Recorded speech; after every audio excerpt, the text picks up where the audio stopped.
Dia adalah sosok yang kukagumi, kuat, tangguh, dan kini tinggal serumah. Hingga sebuah kecerobohan di tengah malam menciptakan pertemuan kikuk yang tak terlupakan. Ini adalah kisah tentang rahasia di balik pintu yang tak terkunci. Sebelum mulai ceritanya, mari perkenalkan dengan tokoh utama dalam kisah ini. Tapi semua nama akan disamarkan demi privasi. Perkenalkan, namaku Dadang, umur 28 tahun dan istriku bernama Siti. Dia adalah seorang wanita yang cuantik, menarik, dan penuh kasih sayang. Namun kami belum dikaruniain momongan karena usia pernikahan kami juga belum menginjak 2 tahun. Tepatnya baru 1 tahun 3 bulan. Istriku, yakni ibu mertuaku itu mempunyai seorang ibu, yakni ibu mertuaku yang tinggal di sebuah desa. Namanya Mujiati, tapi orang-orang di desanya sering memanggilnya Bu Ati, dan umurnya kini hampir 52 tahun. Istriku sendiri umurnya sekarang 25 tahun. Mertuaku memang dulu menikah di usia muda dan suaminya sudah tiada sejak lama. Jadi hanya beliaulah yang membesarkan Siti sedari kecil. Ibu mertuaku ini orangnya cukup cuantik di usianya yang sudah lebih setengah abad. Sekarang beliau sibuk dengan perkebunan tehnya di desa di mana beliau tinggal. Beliau juga punya beberapa kontrakan di kota tempat aku dan istriku berdomisili. Namun sudah ada yang menanganinya, jadi ibu mertuaku tinggal terima beres saja. Sama halnya di perkebunan itu, sebenarnya sudah ada manajemennya. Namun ibu, seterusnya aku akan memanggilnya ibu, tetap memilih tinggal dekat perkebunannya itu. Lebih tenang katanya.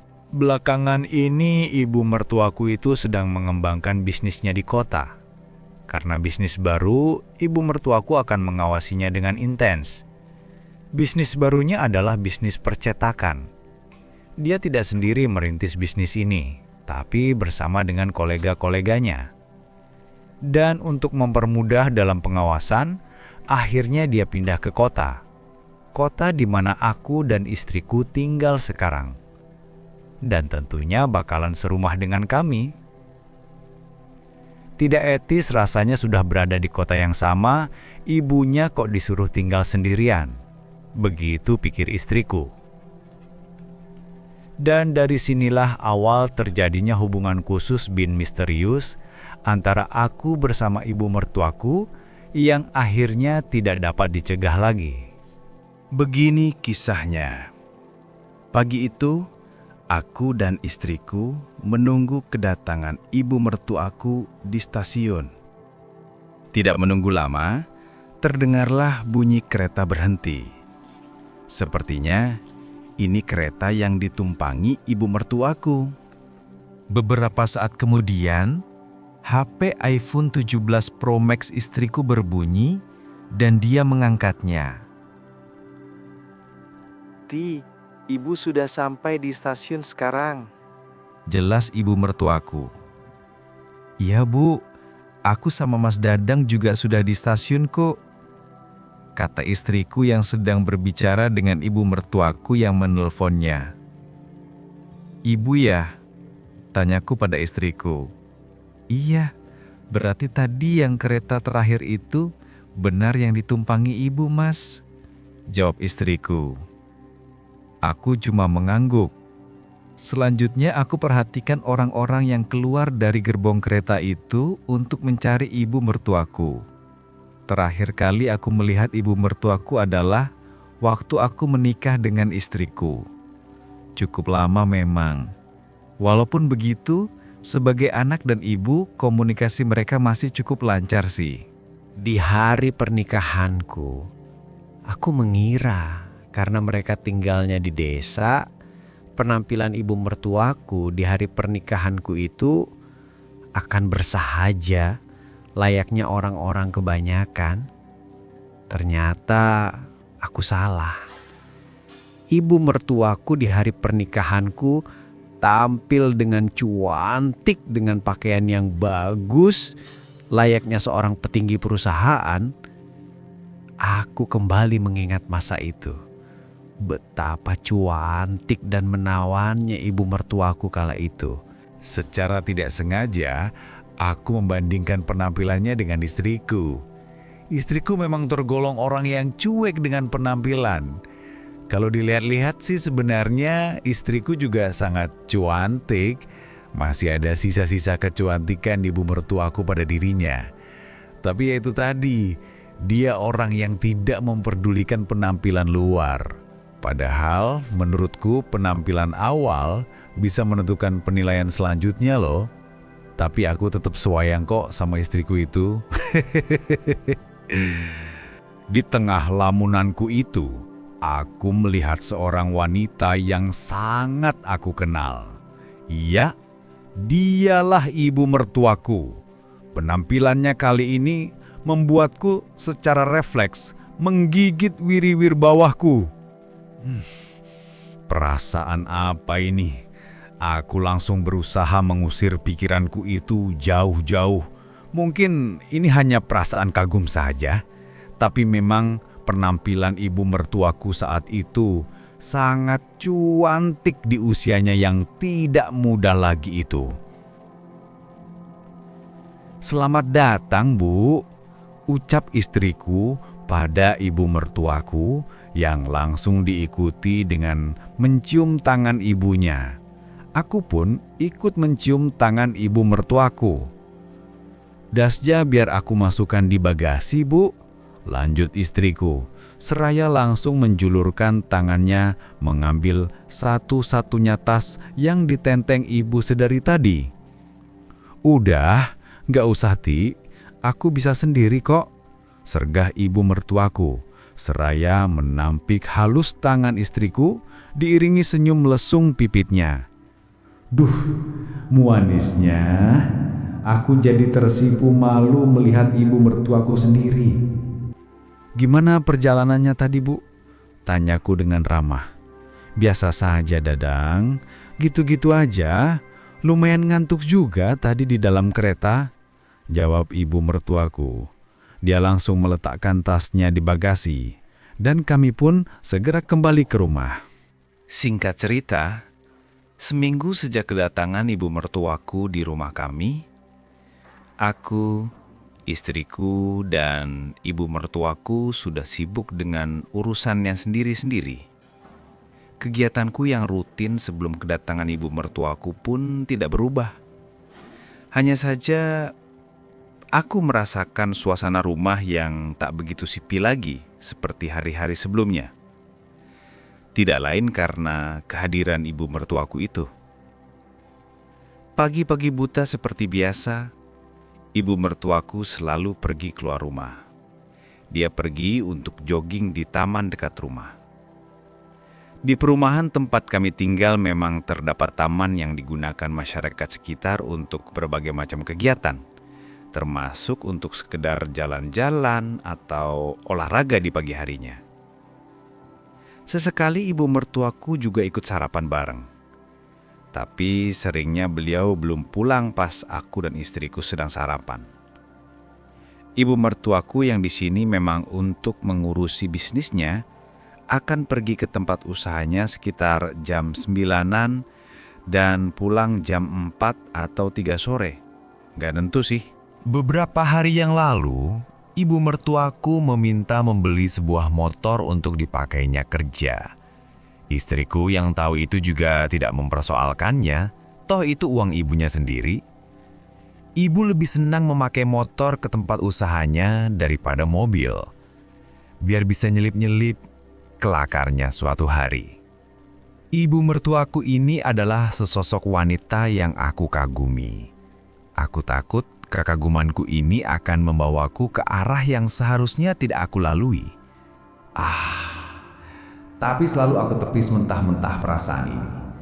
Aku katakan pada diriku sendiri bahwa aku hanya kagum dengan sosok ibu mertuaku itu, tidak lebih. Aku berusaha berpikir positif saja untuk meredam perasaan-perasaan aneh ini. Sejak tinggal dengan ibu mertuaku juga semakin tahu sifat-sifat ibu mertuaku yang sebelumnya tidak aku ketahui. Ibu mertuaku adalah orang yang mudah bergaul dalam masyarakat. Mungkin juga karena beliau jogging tiap pagi di taman dan suka jalan-jalan sore juga, akhirnya ibu bertemu dan bercengkrama dengan warga sekitar. Suatu malam, kami bertiga makan bersama di meja makan, sambil berbincang-bincang. Ibu mertuaku bercerita mengenai bisnis percetakannya. Katanya, ibu mertuaku dan para koleganya sedang sibuk mengurusi perizinan dari pemerintah dan juga masih dalam tahap perekrutan tenaga kerja. Obrolan kami berlanjut di ruang keluarga. Sekitar pukul 9:30 malam, aku undur diri dari percakapan keluarga kami itu. Istriku dan ibu mertuaku masih asik dengan obrolannya tentang politik sambil nonton berita di TV. Aku bilang kalau aku sudah ngantuk dan ingin istirahat. Padahal sebenarnya, aku akan menyiapkan diri untuk memberi kejutan untuk istriku. Dalam hati aku berkata, "Aku tunggu di kamar ya, istriku sayang." Seraya aku melangkah ke kamar. Aku sudah kepengen sekali malam itu. Aku butuh penyelesaian. Aku tersenyum sendiri menginspirasikan apa yang akan aku berikan untuk istriku tercinta. Aku pun duduk di kursi di depan cermin dan mengambil parfum yang ada di depan cermin. Kusemprotkan parfumku agar nanti istriku akan lebih bersemangat saat mendayung jukung otomatis di Samudra Hindia Antartika Ambarawa nan luas berdua. Sambil menunggu istriku, aku menyisir rambutku. Ceklek. Terdengar suara pintu kamarku dibuka. Aku yang masih di depan cermin menoleh ke arah pintu. Ternyata istriku. Dia terkejut melihatku sedang duduk di depan cermin dengan penampilan yang berbeda dari biasanya. Terlihat jelas istriku menatap takjub ke arahku. "Mau turu, Swayang?" Tanyaku seraya berdiri untuk menyambut istriku. "Turu? Mana aku bisa tidur kalau lihat kamu seperti itu, Mas?" Jawabnya seraya menghampiriku. "Kamu suka, Swayang?" Tanyaku. "Siapa yang bakalan gak suka kalau lihat kamu seperti ini, Mas?" Setelah berkata seperti itu, secara cepat istriku pun memulainya pekerjaan kreatifnya lebih dulu, dan sambutan demi sambutan aku balas dengan antusias dan senang hati. Itu karena memang itu yang aku kepengenkan malam itu. Istriku malam itu bekerja semangat sekali. Tidak seperti biasanya. Entah karena apa, ataukah karena penampilanku malam itu, entahlah. Yang jelas malam itu istriku dengan cepat tiba di pangkalan Juanda dan langsung tertidur. Sedangkan aku masih nanggung.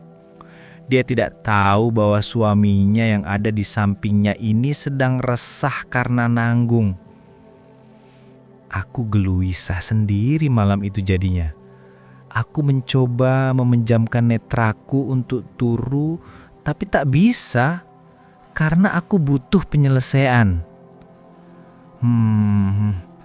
Kenapa malam yang seharusnya membuat aku bahagia ini malah berakhir dengan kegeluisahanku? Aku pusing dibuatnya. Aku mencoba menenangkan diri agar detak jantungku kembali normal dan spirit jiwaku jadi turun.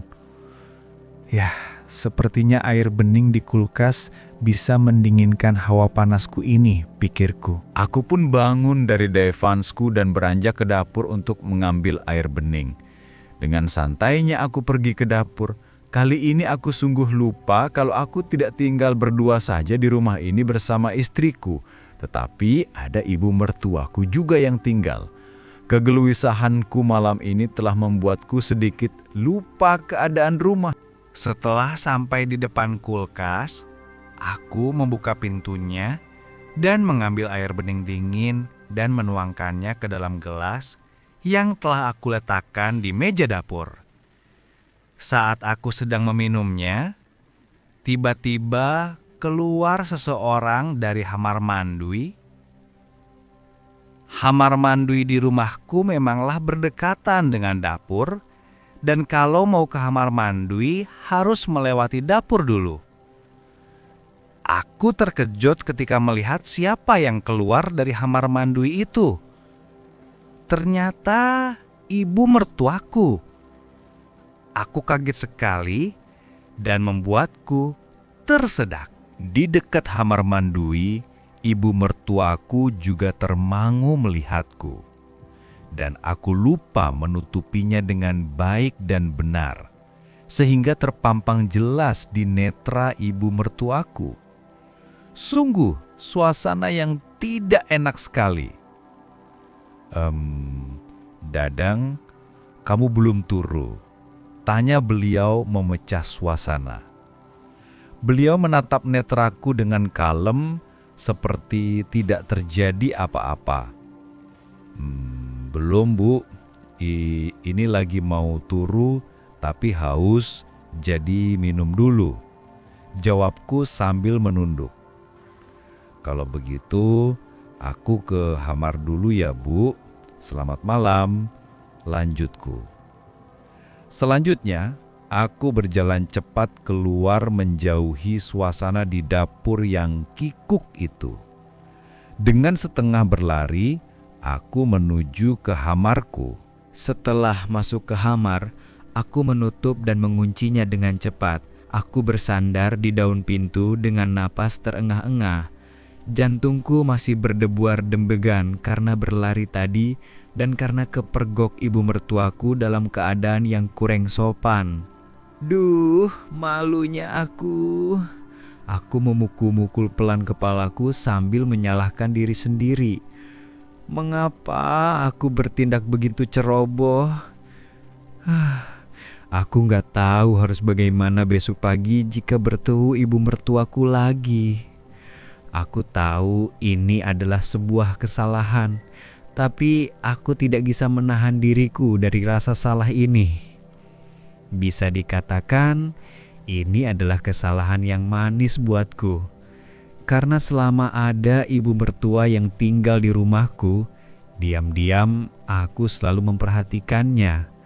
Bukan memperhatikannya sebagai seorang ibu mertua, bukan. Tapi lebih kepada seorang laki-laki kepada seorang wanita. Terlalu indah ibu mertuaku untuk tidak dihiraukan.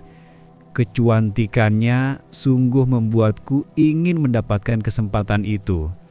Tapi semua itu berusaha aku tahan. Bagaimanapun beliau adalah ibu mertuaku. Aku tidak boleh gegabah. Konyol memang.